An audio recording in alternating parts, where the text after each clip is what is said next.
pemerintah yang saya pimpin berjanji di hadapan majelis ini, kami akan terus melaksanakan efisiensi sehingga defisit ini kita ingin tekankan sekecil mungkin. Dan adalah harapan saya, adalah cita-cita saya untuk suatu saat, apakah dalam 2027 atau 2008, saya ingin berdiri di depan majelis ini, di podium ini, untuk menyampaikan bahwa kita berhasil punya APBN yang tidak ada defisitnya sama sekali.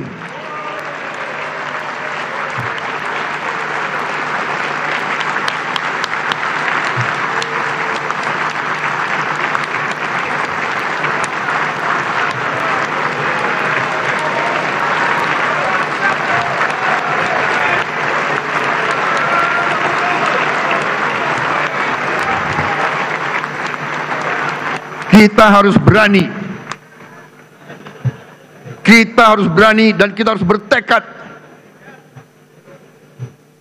menghilangkan kebocoran, menekan segala bentuk kebocoran, dan untuk itu saya minta dukungan seluruh kekuatan politik yang ada di Indonesia.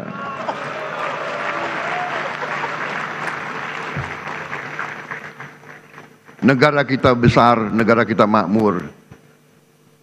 Kalau kita atur dengan baik, semuanya akan merasakan, semuanya akan menikmati.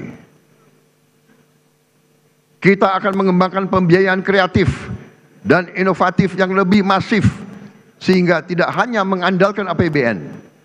APBN didesain tetap fleksibel, agar adaptif dan responsif untuk meredam guncangan. Untuk itu, APBN harus terus dijaga tetap sehat dan kredibel melalui optimalisasi pendapatan, penguatan kualitas belanja, serta inovasi pembiayaan. Optimalisasi pendapatan negara harus dilakukan secara konsisten. Pajak adalah instrumen untuk keadilan, untuk redistribusi pendapatan. Yang kaya bayar pajak, yang tidak mampu dibantu. Penerimaan perpajakan akan terus ditingkatkan dengan tetap melindungi iklim investasi dan keberlanjutan dunia usaha. Insentif fiskal tetap diberikan secara terarah dan terukur untuk mendukung aktivitas ekonomi strategis. Pengelolaan SDA akan kita perkuat untuk digunakan sebesar-besarnya untuk kemakmuran rakyat. Setiap aset negara harus dikelola secara efisien dan produktif agar menghasilkan nilai tambah dan kontribusi positif bagi kesejahteraan rakyat. Dalam dunia bisnis, dalam dunia usaha, kita mengenal istilah return on asset.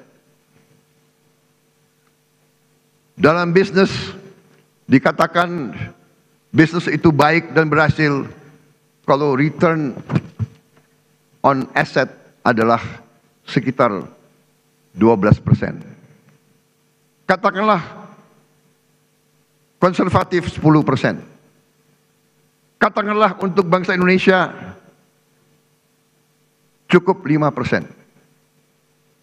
Saudara-saudara sekalian, aset yang dimiliki bangsa Indonesia yang berada di BUMN-BUMN kita, asetnya adalah senilai lebih dari 1.000 triliun US dollar. Harusnya BUMN itu menyumbang kepada kita minimal 50 miliar dolar. Kalau 50 miliar dolar, APBN kita tidak defisit, saudara sekalian.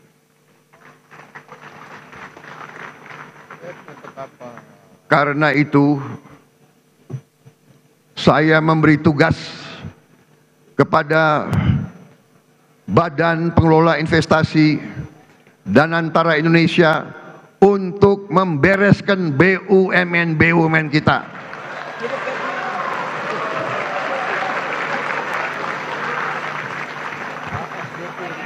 Tadinya pengelolaannya secara tidak masuk akal.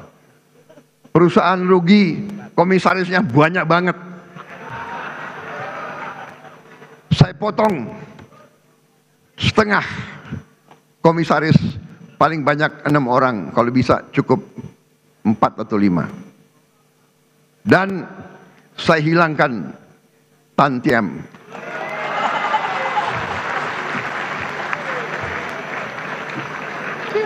Saya pun tidak mengerti apa arti Tantiam itu. Itu akal-akalan mereka saja. Dia memilih istilah asing supaya kita tidak mengerti apa itu Tantiam. Saudara-saudara, masa ada komisaris yang rapat sebulan sekali, Tantiamnya 40 miliar setahun.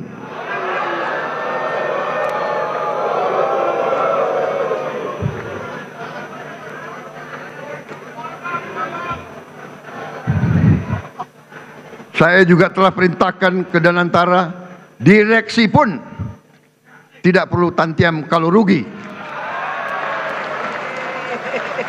Dan untungnya harus untung benar, jangan untung akal-akalan.